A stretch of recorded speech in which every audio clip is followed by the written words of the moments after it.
Hey boys and girls, guess what's out on the table again? This Carusi piece of shite. This Lightning, aka also looks like a Glary brand, made by Starshine. I pulled this thing out to take another listen to the pickups I put in this thing because I'm looking for another set for another guitar, and I wanted to re-listen to these to see what my impressions were. And I realized last night that when I first got this thing, I put some strings and I changed the nut and stuff, string trees, but I never fixed the fret ends. I'm going, geez, they're so sharp. So I decided, okay, I'm gonna fix it. So I went to take the neck off, and I did, and it basically almost fell off because the way they drilled this thing, it's all screwed up. The holes are multi-patterned, really ugly, and looks like they used the body as a pilot hole to get going on the neck, and then they went and drilled holes in the neck that were a little bit too big, and then these screws, when I went to take them off, they just kind of like fell out of the neck. The neck kind of like just popped off the guitar. And then in trying to do some leveling and some cleaning up today on the neck, I found out that it's actually been built with a underbow, and I had to actually get the truss rod to the loosey-goosey side to get it to flatten out so I could fix up some of these frets. And so what I've decided I'm going to do with this piece of shit is I'm going to turn it into a test guitar. I'm going to cut this out so that I can slip a pickguard in and out under a neck and a body with strings, so that when I want to test pickups I can mount them on a pickguard, stick them under here, and I'll be able to test them out. And then, you know, just pull it back out again and put it in whatever guitar I think I'm going to put it in, just to see what the pickups sound like. So yeah, that's basically what this thing is going to turn into. It's a really god-awful piece of body wood anyway. They put that lightning sticker on the front, which made it look appealing, and if you watch the prior videos on this, I lament about how much money I paid for this thing, which is 250 bucks, somewhere around there. And then I found out that you know, they were selling under No Name and Glary for like 90 bucks Canadian. So in the back of the neck, you can see that they're not exactly the same. There's 3 holes that I had to fill in with a 15/64 dowel, and then down here is where they didn't drill any pilot holes at all in the neck. They just ran the screw through the body twice and barely got it in, and it was an oblong hole there, so that I ended up having to put in 2 smaller pieces of dowel in there. So I'll end up having to shave that off, and because they didn't drill a pilot hole like the rest of them here, they also cracked the heel. And I've somewhat repaired it. It's going to be very difficult to see in this light, but I can't see the crack down there. I can almost see the crack on the back. There's a crack. The crack runs out towards the heel. I pried that open last night and squirted some wood glue down in there, and I clamped it overnight to get that tight. And then I put the 2 dowels in there, so that should help. And I'll drill proper holes in this thing and get it back mounted and make it adjustable so that it's good enough to be a test guitar. Alright, the next step is that I've marked off the body with tape where I need to make a cut here and here to be able to have this end of the cavity open. And I've marked it off with tape here and here, where and down to there, which is the depth of the pickups in here to be able to cut this out so that I can get a pick guard to be able to slide in this way under the strings, have it sit down and put a couple of pins and hold it in place while I test pickups.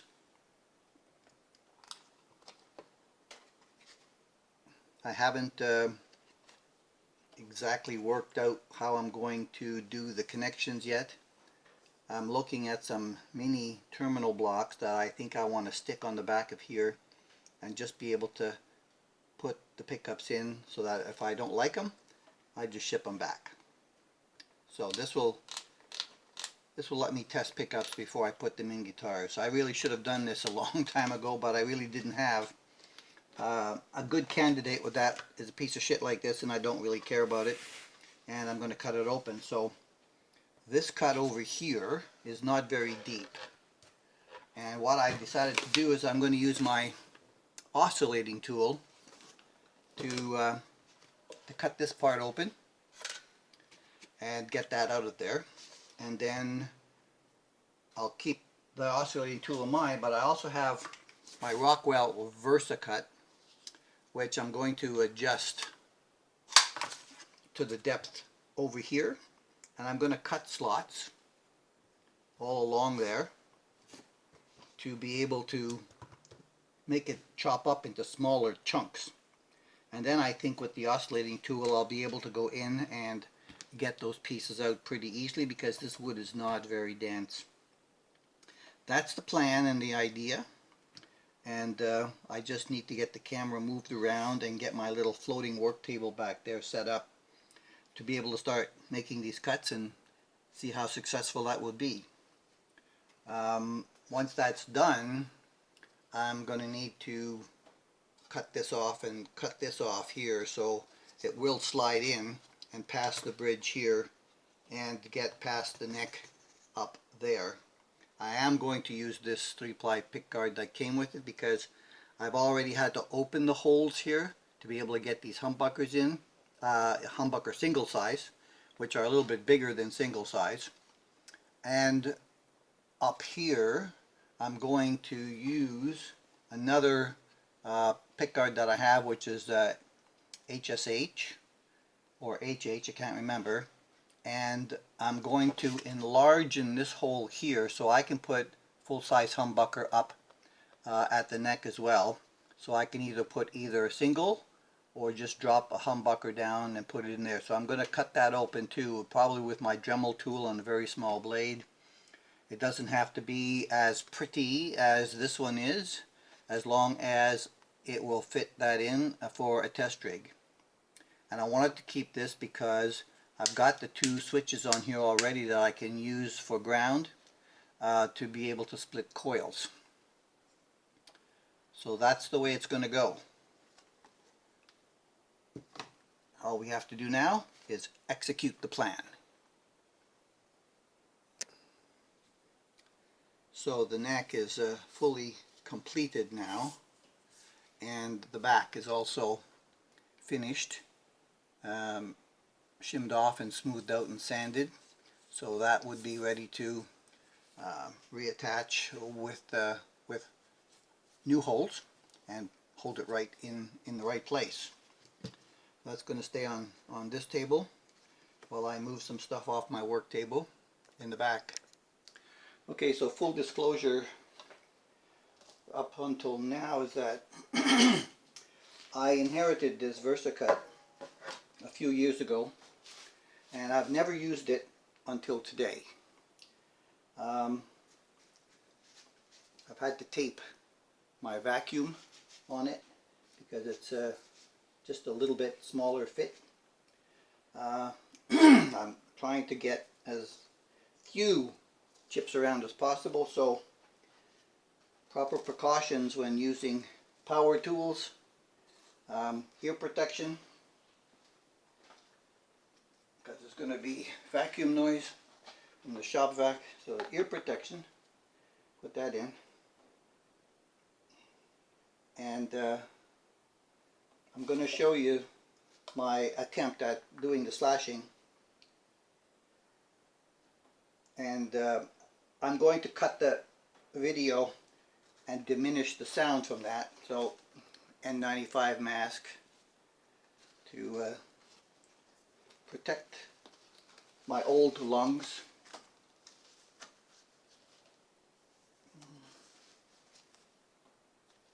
Nice and tight. I also need my glasses to be able to see where I'm cutting, and safety glasses on top of that.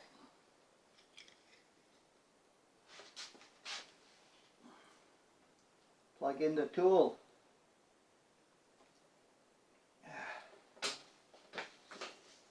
I hope this vacuum is not going to be in my way. Oh, and there's a laser light on this as well, which is we're good. All right, see what happens.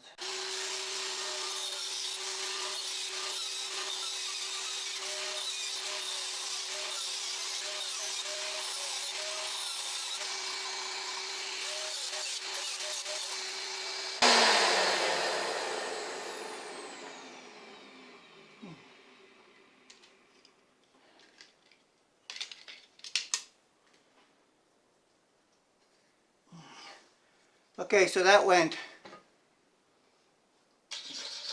pretty good. Crosshatch cut. Now if I can clean that out with my oscillator and or my little router bit on my Dremel tool, that should be great. I do need to slat this out as well. I put that tape on there to be able to get this angle here for the oscillating tool. So I'm going to take the oscillating tool out, set that up, make this cut first. I'll take this tape off and be able to finish this with the Versa cut.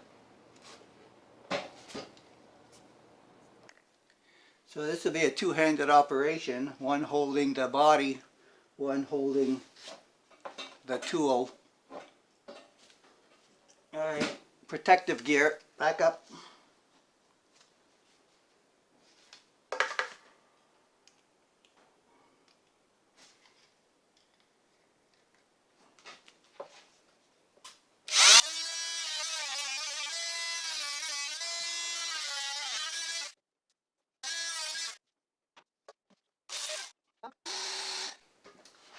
Now, I need to get that out, and I need to cut along this line.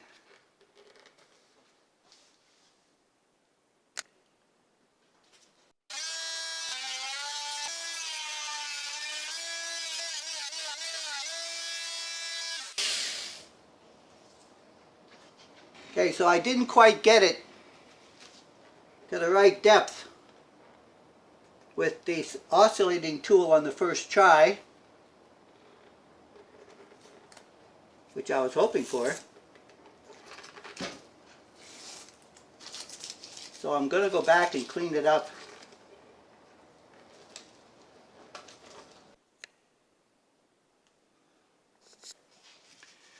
Well, it didn't turn out too shabby. Using the VersaCut for the first time. Pretty much does what I want, I think. Let me check and see here. Get those out of the way. That wasn't there. Oh, I'm losing some more of those set screws in there. Will that fit in? Or do I need to take off more? Oh, don't turn it. So, listen. I cut this off. And when I tried to slide this in, I'm having problems, and I'm thinking, what's the problem here? Lifted it up, and then I went in there, and I'm still having some trouble. I'm going, what the hell? It's still pushing this pot into this corner. And I thought, ooh, humbuckers, screws, long channel down here for them to sit into. And in order to slide it across, I'm going to have to cut a little channel across here so that the screws can slide straight in underneath the strings. This side, was wide enough to put a humbucker in, but there was no channels drilled on either side for the screws to go down inside, whereas the pickup, single pickups are much shorter screws. They do not go down below this surface. So I created channels here with my Dremel. Have to clean this up, and then I have to cut a channel across here too, so that when I try to slide the humbucker screws in, they go right in and will sit in there like that. And I believe that when I get that channel cut, it's probably going to be okay. Okay, I have the two tops, well, two tops this way, this side cut off, so that when you get it onto the side here, trying to line that up, you get it in there, slide it up under the strings. Still need to give it a little bit of a boost here to get that big switch over, but if I take that out, it'll be fine. And then she slides right in under the strings. I can put my screws in there and one in there, and boom, it's a test jig, and it'll be open like that.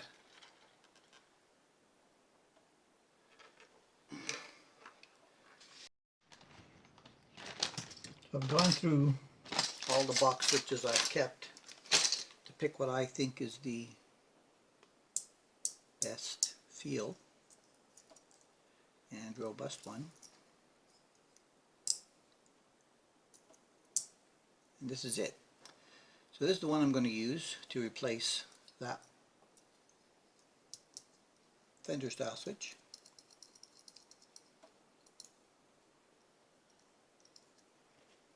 And it will become the new test jig switch. And I'm going to mount it like that, so I have the terminals coming towards me.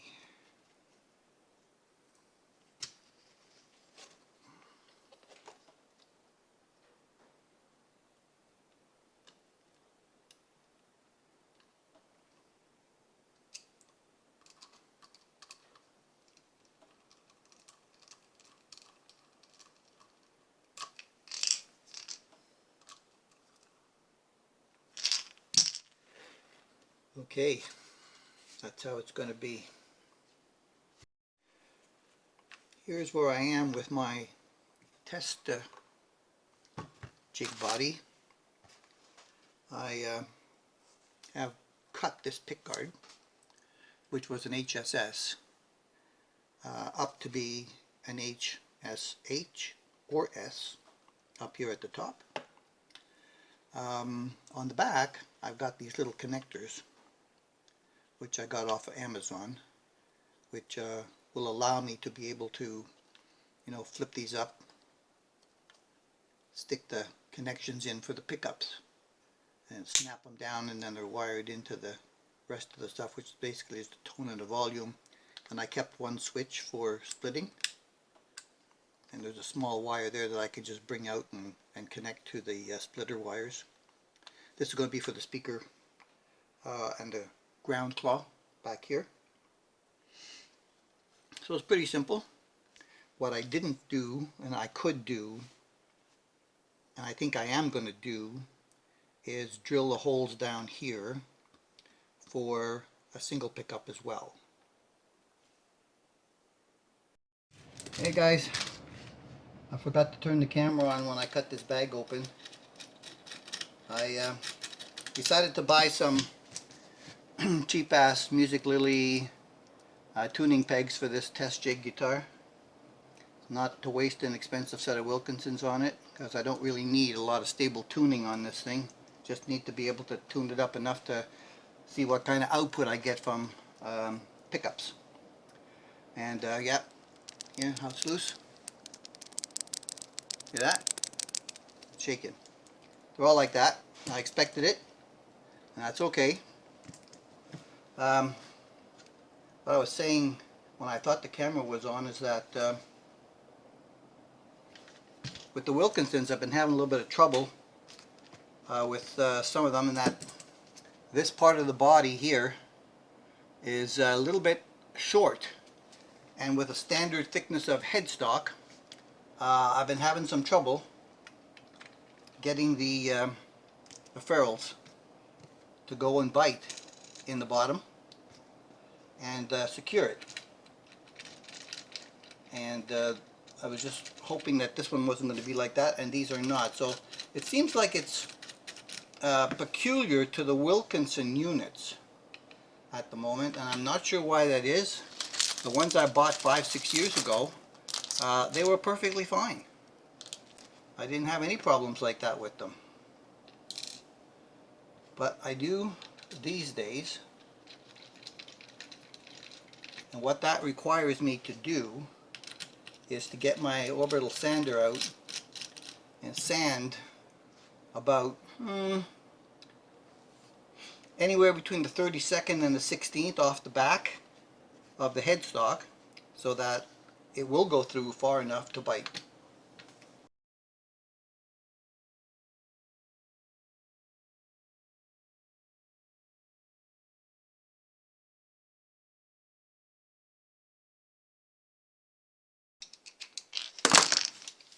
Okay,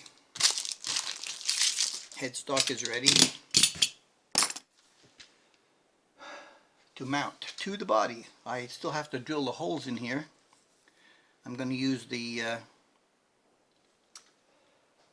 body as the pilot guide to re-drill these holes, and then get that going. I just don't know where the bag of parts is at the moment that I put away for this. I'll have to go find them.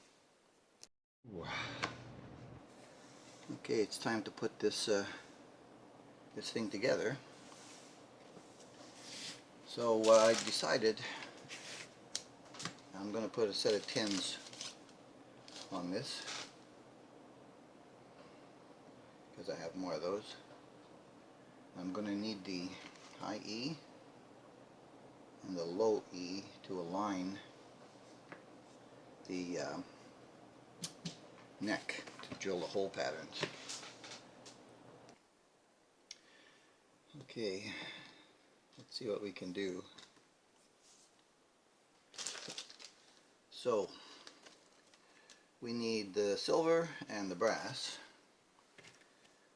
first, and then I have to do some neck mounting.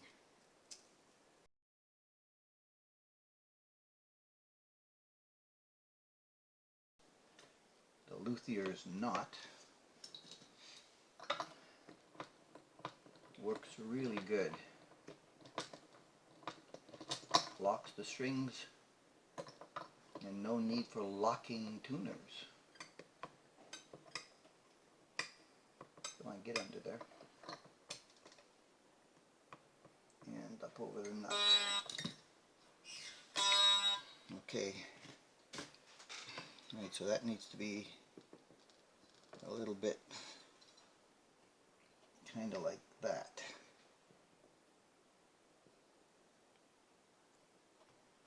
Alright. Got me an idea. I'm going to have to stand it up as well. And I want to use this as a guide. Get one hole in, then do the final alignment with the second hole, and then the other two are okay. I've chosen the 9/64 bit for this screw into the neck. It should be good, not too big. Alright, so back when I built my Telecasters, this is how I ended up doing this.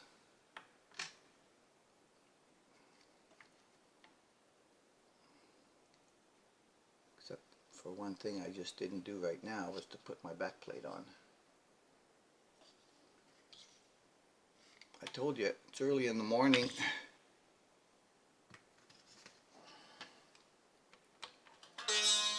It's early in the morning,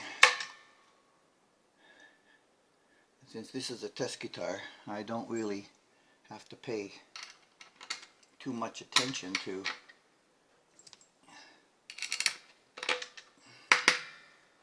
whether I scratch it or not, because it's already in that vein. Can I get that on there now? Yeah. Alright. Let's just see if we can get that centered. Hold that neck right there. And now, let's see if we can just adjust it like that so the strings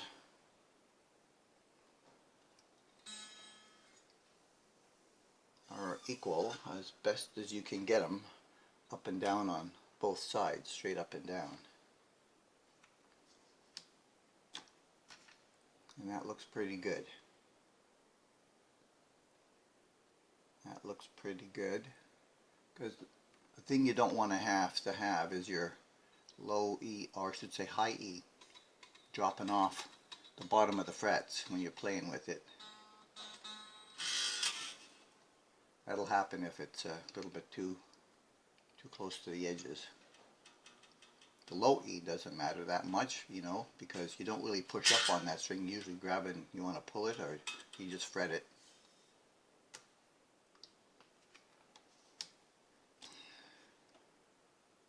Okay, that looks pretty good there. Let's see if I can get this hole in.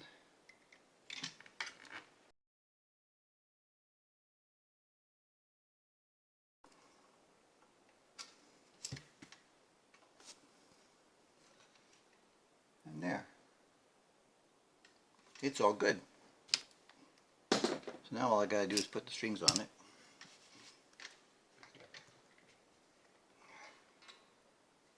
And do a setup. Stand by for that. I'm happy I got this little tuner with one of the Donner kits that I bought.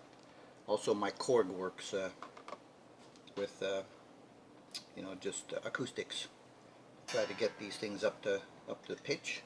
Since there's nothing connected as far as pickups go, I need to get it up to proper tension in order to be able to do the adjustments for the saddles and intonation and all that stuff before I worry about the rest of it.